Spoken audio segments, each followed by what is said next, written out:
Tá, então de novo vou fazer a pergunta. Poucos levantaram a mão, mas talvez alguns não tenham ouvido. Quem viu o desfile da Mangueira neste carnaval? Eu não vou levantar a mão, eu sou uma pessoa honesta. Tá, beleza. Brasil, meu nego, deixa eu te contar a história que a história não conta, o avesso do mesmo lugar, na luta que a gente se encontra. Brasil, meu Deus, a Mangueira chegou, com versos que o livro apagou. Desde 1500 tem mais invasão do que descobrimento. Tem sangue retido, pisado atrás do herói emoldurado. Mulheres, tamoios, mulatos, eu quero um país que não tá no retrato. Brasil, o teu nome é Dandara, graças a Deus. Tua cara é de Cariri, não veio do céu nem das mãos de Isabel a liberdade. É o dragão no mar de Aracati. Salve! Salve os caboclos de junho, quem foi de aço nos anos de chumbo. Brasil, chegou a vez de ouvir as Marias, Maís, Marielles, Malês. Mangueira, Mangueira, tira a poeira dos porões ou abre alas. Os teus heróis de barracões, os Brasis que se faz um país de Leci, Jamelões. São vermelhas multidões. Mangueira, tira a poeira dos porões ou abre alas. Pros teus heróis de barracões, os Brasis que se faz um país de Leci, Jamelões.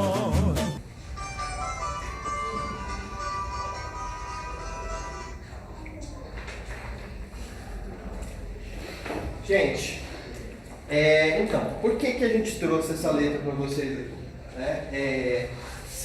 Pelo que vocês leram, né, vocês puderam notar que a gente tem bastante referências, aí, nomes, que a gente pode não saber o que significa, né? E de fato essa letra tem muitas referências históricas, né? A gente vai analisar e a gente tem que pensar, né? A música, né? O samba enredo, ele é uma fonte histórica? É ou não é? É uma fonte histórica tipo o quê? Primária ou secundária? Lembra que a gente viu na primeira aula? Primária, por quê?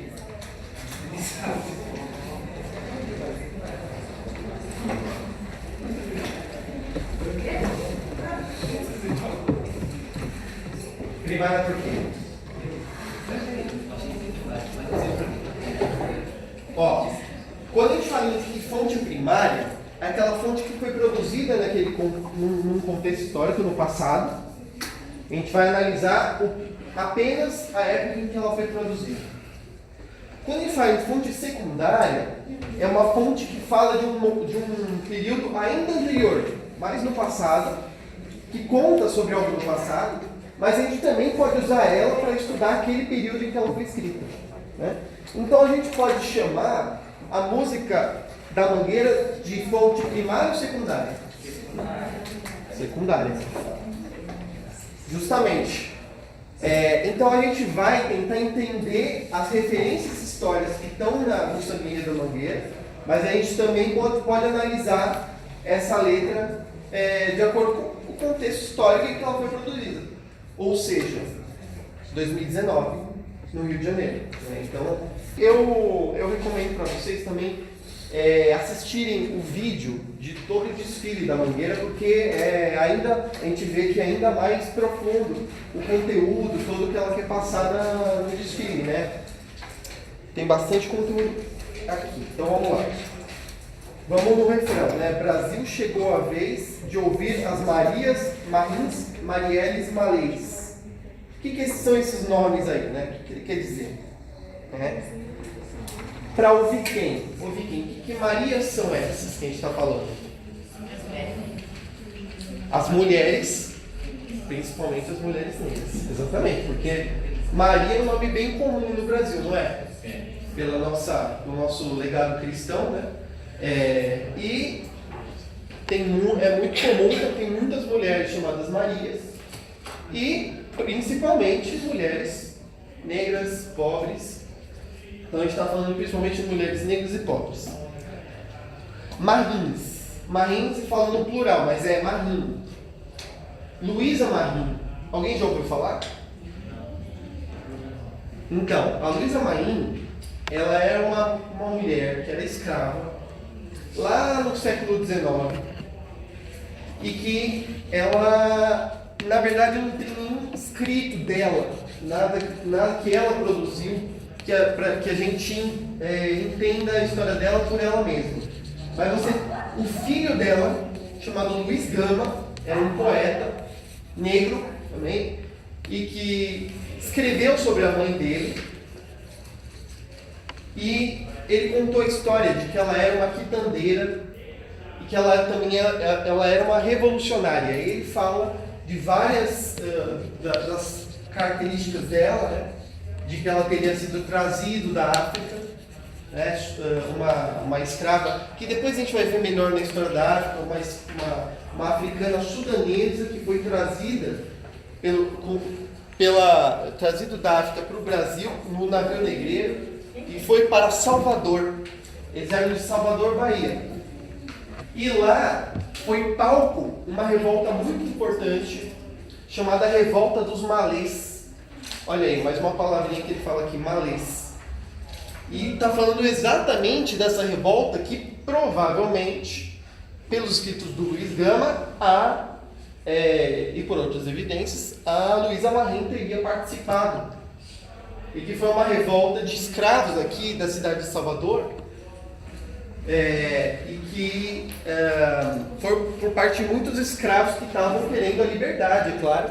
É claro que depois eles foram presos, foram mortos, né? E a Luísa Marim, depois de participar dessa revolta e de uma outra, chamada Sabinada, que teve mais pra frente, a Revolta dos Malês foi em 1835, só para vocês, não precisa decorar, mas é para vocês saberem do que a gente está falando. E teve uma outra revolta chamada Sabinada, que foi em 1837, e ela teria participado dessas duas revoltas. Depois foi presa e desapareceu. Quer dizer, o Luiz Gama perdeu o contato. Né? Então a gente está falando de uma mulher que se rebelou. Né? E a gente também, e aqui eu falo da Marielle, né? Então um exemplo mais recente, né? O que tem a ver as duas? Né? Uma mulher negra, no caso da favela, né? No Rio de Janeiro, no caso a Marielle, e que também lutava por liberdade, direitos humanos, né? E que foi perseguida pelo Estado. Né? Então a gente tem a gente viu recentemente, né, a execução da Marielle no ano passado, né, então a gente tem exemplos de hoje e de ontem de mulheres negras que resistiram, é isso que a letra quer dizer. E aí é hora de ouvi-las, quer dizer, é hora de dar voz para essas pessoas que não tiveram voz na história. Né? A gente vai ver aqui mais pra frente. Então, Brasil Meu Negro, deixa eu te contar a história que a história não conta, o avesso do mesmo lugar, na luta que a gente se encontra. Então, o que ele está querendo dizer aqui? A história que a história não conta. Que história é essa que ele está falando? A história que sempre a gente ouviu contar. Muitas vezes a gente estuda em sala de aula um tipo de história, né, em que a gente aprende até a decorar mais do que aprender, né? Uma história que é a tradicional, aquela que a gente também já veio falando nas últimas aulas, a história positivista, né, que é contada a partir daqueles grandes heróis, a partir daqueles fatos de guerras, de conquistas, e que sempre envolvem aqueles que são da elite, homens, né, principalmente homens brancos, europeus. E aqui no Brasil, mesmo a população sendo majoritariamente negra, esses são aqueles que são reverenciados como heróis da pátria. Né?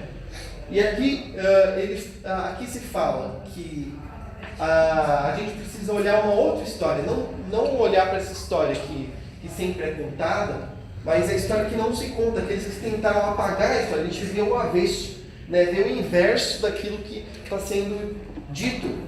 vê também pela base da sociedade, né? Não do âmbito da elite, né? Na luta que a gente se encontra. Então, se naquela época houve muita resistência por parte dessas pessoas que foram apagadas da história, elas continuam até hoje lutando, né? Não resistiram apenas no passado. Então, Brasil, meu dengo, a Mangueira chegou com versos que o livro apagou desde 1500. Tem mais invasão do que descobrimento. Então, aqui ele está já fazendo um referencial, né? Está falando o que o professor Felipe também já veio falando nas aulas dele, né? Que os portugueses, quando chegaram aqui no Brasil, em 1500, eles encontraram o quê? Uma terra vazia que eles podiam ocupar? Sim ou não? Não. Quem que tinha aqui? Os índios. E não eram poucos, eram por volta de 5 milhões. Eram muitas tribos, muitas etnias que falavam línguas diferentes, mas que vinham do mesmo tronco, né? Que era do Tupi-Guarani. E os europeus, os portugueses, simplesmente chegaram e submeteram essa população ou à escravidão, ou à catequização, ou ao extermínio. E esse extermínio também vinha por conta das doenças, né, as epidemias que foram trazidas da Europa. Né? Então, não pode se chamar isso de descobrimento, como a gente sempre fala, mas de invasão. E aqui dá esse outro nome. Né? Então, tem sangue retinto pisado atrás do herói emoldurado. Mulheres, tamoios, mulatos. Eu quero um país que não está no retrato. Aqui ele já está falando, ó, foi derramado muito sangue, mas quem derramou esse sangue é colocado como herói, como homenageado nos retratos, nos monumentos. Quem são esses que são homenageados nos monumentos e que são responsáveis por esse sangue derramado dessas pessoas que não aparecem no retrato? Né? A gente está falando das mulheres, tamoios, mulatos. Então, assim, aqui, ela, de uma forma geral, fala de quem? Das mulheres, principalmente das mulheres negras, das mulheres escravas, que inclusive sofriam com o machismo, né, porque o senhor de engenho, aqueles que eram, enfim, tanto na cidade quanto no campo, né, elas sofriam abusos ali sexuais também. A gente está falando do machismo, a gente também está falando dos indígenas, aqui ele cita os tamoios. É uma história interessante dos tamoios. Alguém já ouviu falar? Não. Os tamoios foi o nome que se deu, né? Tamoios quer dizer, na língua indígena do Tupi-Guarani, ancestrais, né? Antepassados. Foi uma confederação que se formou ali quando os portugueses já tinham chegado no Brasil. E que ali havia uns povos chamados Tupinambás. Também tinha os Tupiniquins, né? Tinham povos diferentes ali. E os Tupinambás, eles eram vários povos, não eram um povo só. E quando os portugueses chegaram lá, 1550 mais ou menos, para colonizar aquele espaço e começou a escravizar os índios começaram a se revoltar com os portugueses. E aí esses povos começaram a formar uma aliança para resistir. Né? E essa aliança foi chamada Confederação dos Tamoios. E essa confederação durou de 1554 até 1567. Não é para decorar essa data, mas é para vocês terem noção de que isso durou esse tempo, foi muita resistência, muita luta por parte dos indígenas contra a dominação portuguesa. E aqui ele está falando exatamente disso. Bom, mulatos, né, a gente está falando dos negros que foram escravizados, que foram trazidos depois dos índios. Bom, agora eu vou deixar com o professor Felipe para continuar a analisar aqui a história.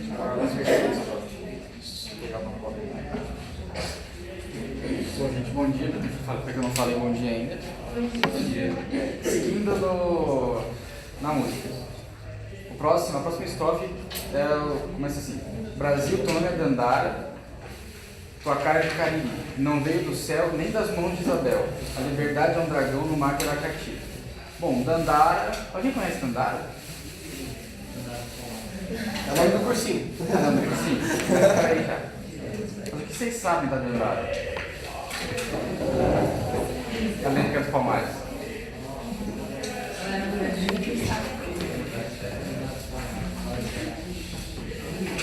Bom, a Dandara, ela é tratada como esposa do zumbi, que ela realmente era, mas não se reduz a isso. A Dandara era uma guerreira, isso é muito comum, tanto nos quilombos quanto em vários povos africanos. Então ela era uma guerreira, ela era uma mulher negra, óbvio, e dominava a capoeira, tinha um respeito à população do quilombo dos Palmares.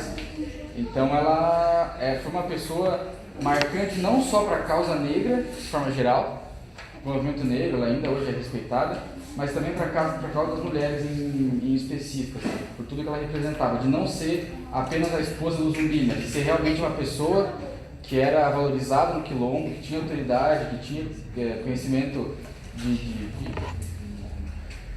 organização social, de como lutar e tudo mais. Aí só voltando um pouquinho, os Palmares, o que é? Os Palmares eram um quilombo que hoje em dia ficaria mais ou menos no Alagoas, vamos aqui, mas que na época era parte de Pernambuco, da capitania de Pernambuco. Vocês lembram da capitania, né? Eu dei essa Penha Alta. E como foi organizado ali, durou bastante tempo. Foi, acho que, o maior quilombo que teve, chegou exatamente Portugal, quase, mais ou menos.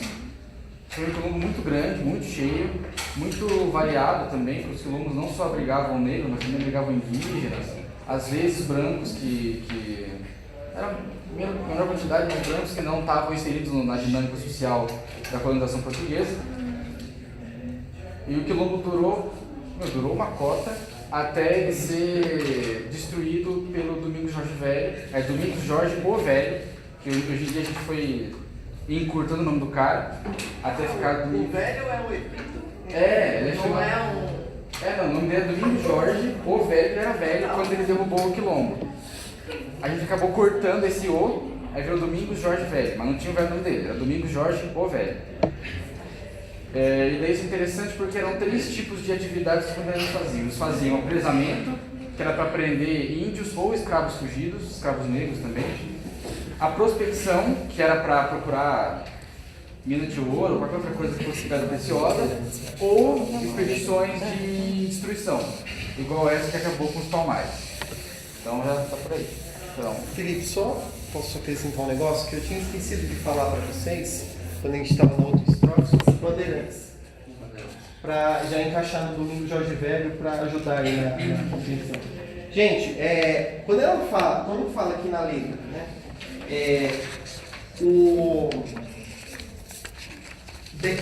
dessa invasão, que eles querem que o país não está centrado, né, daqueles que estão emoldurados, né, a gente costuma ver alguns monumentos por aí, algumas homenagens que são feitas em ruas, avenidas e tal, e que dizem respeito aos bandeirantes, a nomes de bandeirantes. Por exemplo, a gente tem um grande monumento ali do lado do Parque do Ipiranga. Vocês sabem que monumento qual? Sim. Eu esqueci o negócio. Exatamente. É esse que vocês estão pensando. É um monumento às bandeiras, aos bandeirantes, enfim, que foi ali do início do século XX e que diz respeito àqueles caras que lá no século XVII começaram a entrar no meio da mata, não só do Brasil, viu, onde é hoje o território do Brasil, porque não tinha um território definido, mas na América do Sul, né, porque expandiram ali o território que era previsto para Portugal, tinha aquele tratado de Tordesilhas, cortava a América do Sul em partes, né, não no meio, que era muito menor de Portugal, e aí eles foram entrando no território ali, na América do Sul, em busca de quê? Em busca de ouro, de prata, principalmente, né? E de escravizar os índios e de destruir os quilombos. Né? E que homens eram esses? Eles eram principalmente sertanejos, né, que vivem a maioria ali aqui em São Paulo, na época que era uma vila ainda, bem pequenininho ali, chamava São Paulo de Piratininga. e eles passaram a entrar cada vez mais no interior da América do Sul, e que eles eram muitos descendentes de portugueses, ou os próprios portugueses, mas também tinha uma mistura ali de povos da Europa tal, que vinham para cá em busca de ouro, né, porque eles achavam que iam encontrar ouro em abundância. No fim não encontraram tanto assim, mas que eles foram responsáveis por escravizar outros índios, por destruir o Quilombo dos Palmares, como foi o caso do Domingos Jorge Velho. E outros vários também.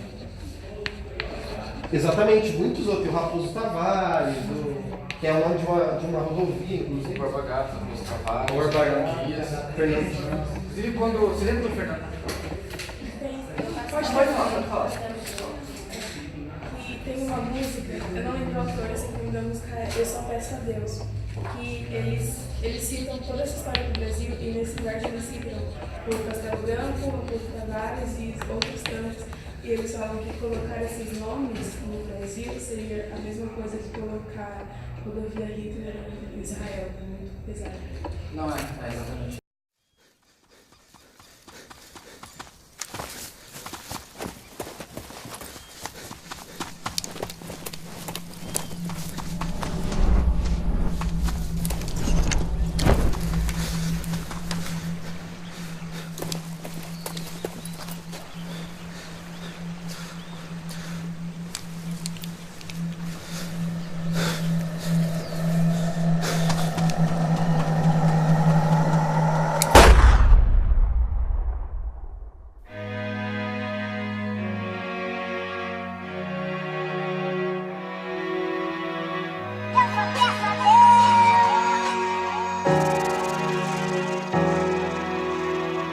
Deixa eu te falar, vou te confessar. Acho que eu também sou poeta e não aprendi a amar. Não. Cruzes que eu já carreguei, cada um com a sua lei. Ontem mesmo eu perguntei por que eu nunca parei, hein? Quer saber o que me move? Quer saber o que me prende? São correntes sanguíneas, não conta correntes. Não conta com a gente pra assinar seu jornal. Sem descobrir o Brasil, né? Conta outra, Cabral.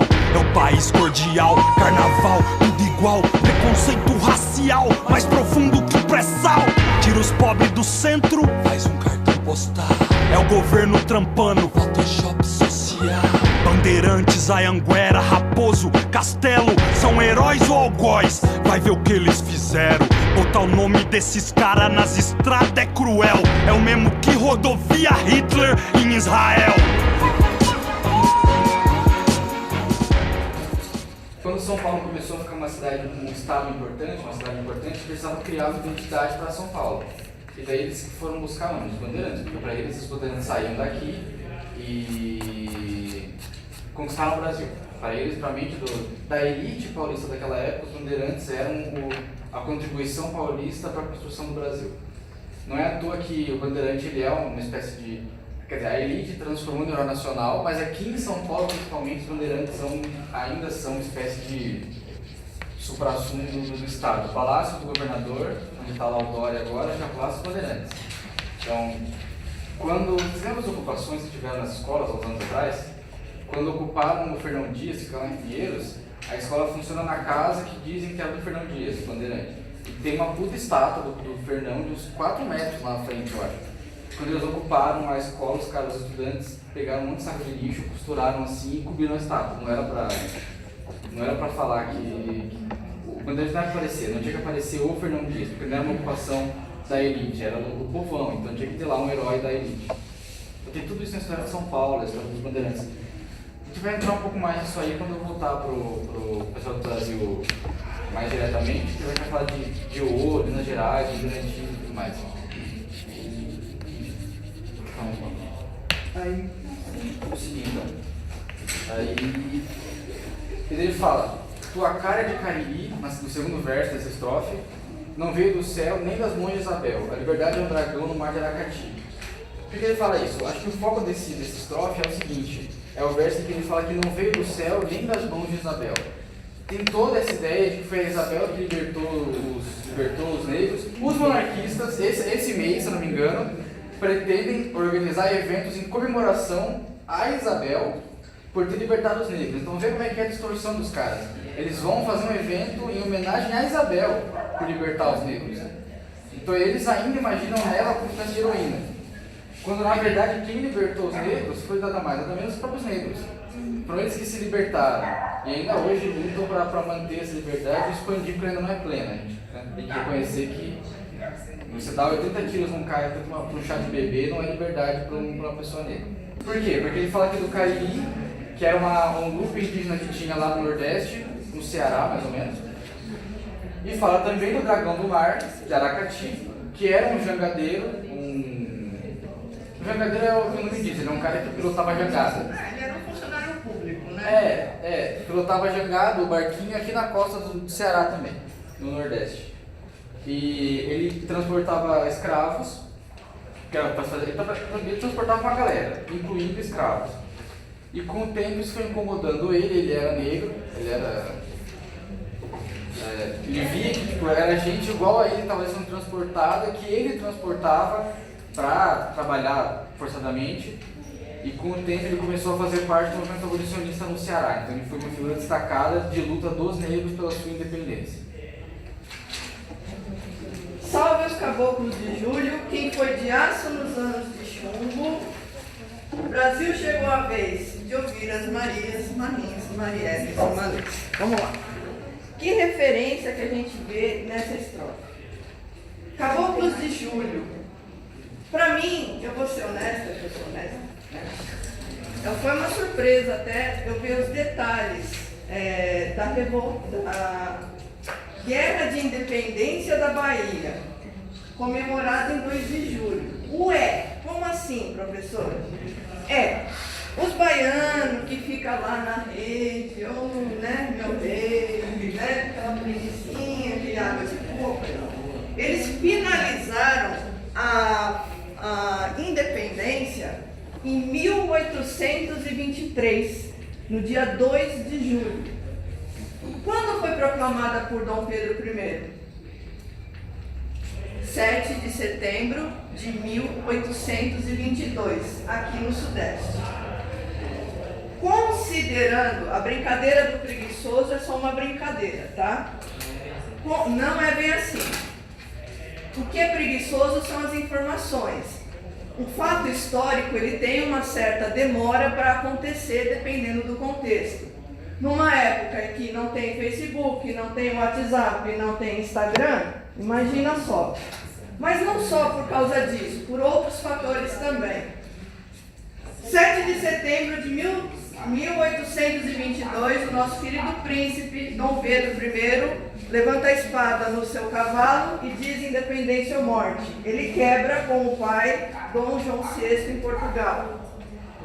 Bahia sempre teve e continua ainda tendo a característica da luta. Por isso que ela foi inserida na letra do samba enredo da Mangueira, não por acaso. Bahia sempre foi característica da luta, do confronto, do ir contra. O processo de independência, aquela história do Dia do Fico, do Dom Pedro, as margens do rio Ipiranga, não foi tão rápido assim. Ele proclama num dia, no outro dia a gente já não é mais o braço direito, esquerdo, cabeça, tronco e membros de Portugal. Não, tinha uma briga de interesse muito grande aí. Muito bem.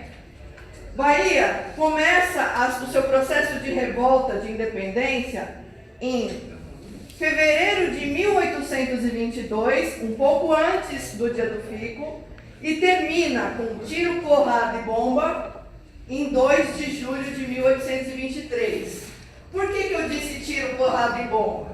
Porque, de acordo com a nossa querida historiografia positivista, a proclamação feita pelo herói Dom Pedro foi pacífica. Não teve resistência, Tudo bonitinho, ele quebra com o pai dele. Imagina, gente, pelo amor, Não deve ter sido assim. Com certeza não deve ter sido assim. Mas a nossa história conta, bonitinha nos livros, de que foi pacífica. De que foi o Dom Pedro que como herói, empunha a sua espada e diz independência ou morte. Isso aqui no Sudeste. Só que lá no Nordeste, nessa história da independência, da guerra de independência da Bahia, o negócio foi feio. Para se chegar a ser um território independente, eles enfrentaram muitos ainda monarquistas. Lá tinha uma certa divisão de interesses, como tem até hoje em qualquer lugar. Tinha monarquista, tinha republicano, né? Os monarquistas chamados de conservadores, que ainda queriam que continuasse uma colônia, não apenas um império, mas voltasse a ser colônia de Portugal. E os revoltosos, né, que não queriam nada disso, vamos ficar independentes. Então não foi uma luta tranquila, não foi uma luta bonitinha, teve muito sangue nisso. Por que a música faz referência a Caboclos de Julho? Porque justamente naquela região que já havia a grande miscigenação feita entre portugueses, indígenas e negros, que geram os mamelucos, os caboclos, né? A população local, a população revoltosa é que toma a frente para fazer essa revolta. Por isso que a música dá importância para esses caboclos de julho. É comemorado no dia 2 de julho, a bendita independência da Bahia. Tá? Ok? Muito bem. Quem foi de aço nos anos de chumbo? Anos de chumbo está fazendo referência ao período da ditadura militar brasileira, que vai de 1964 até 1985, que foi a abertura democrática. Porém, a ditadura ela teve basicamente duas fases. A fase dos coronéis, dos generais, que eram chamados de Sorbonne, da linha de Sorbonne, e os de linha dura. Linha de Sorbonne eram aqueles generais que eram intelectualizados. Sorbonne é uma faculdade, uma universidade francesa que produz, até hoje, grandes intelectuais. Acabou? Tá, vou correr. Então a referência aqui é mais para frente. A partir de 68, quando é publicado o AI-5, a coisa fica feia. Aí realmente é tiro, porrada e bomba, é morte, é desaparecimento, é tortura. Só para finalizar, por que o autor da música de repente escolheu falar ser de aço nos anos de chumbo? Chumbo, né, como todo mundo consegue entender. Só para finalizar, então essa resistência mencionada na letra da música, na ditadura militar, eu vou levantar dois nomes, que não está na música, mas eu vou dar referência a dois nomes que fazem parte dessa resistência a partir do AI-5, quando o negócio ficou feio. Um deles é uma mulher. Ela foi protagonista nessa luta, se chamava Zuzu Angel. Ela era uma estilista brasileira que se casou com, eu acho que um diplomata americano, e tinha os trabalhos dela de corte e costura, de alta costura, e o filho dela, Stuart Angel, ele foi assassinado pela ditadura, porque ele era um militante político de oposição. A Zuzu simplesmente moveu céus e terras para poder procurar o corpo do filho que até hoje está desaparecido. Até hoje. Quem já ouviu falar no cemitério de Perus, na ossada do cemitério de Perus? Levanta a mão, por favor. Pois é, isso são resquícios da nossa linda e maravilhosa ditadura. A vala comum de Perus tem mais de 1000 ossadas, que poucas foram reconhecidas, poucas foram identificadas para poder dar um enterro digno, decente para aquela pessoa. Outras estão sem identificação. Outro nome que a gente pode citar de resistência é Marighella. Quem já ouviu falar de Marighella? Carlos Marighella. Carlos Marighella foi também um líder revolucionário. Ele fez parte da guerrilha armada, não vamos entrar nesse mérito agora.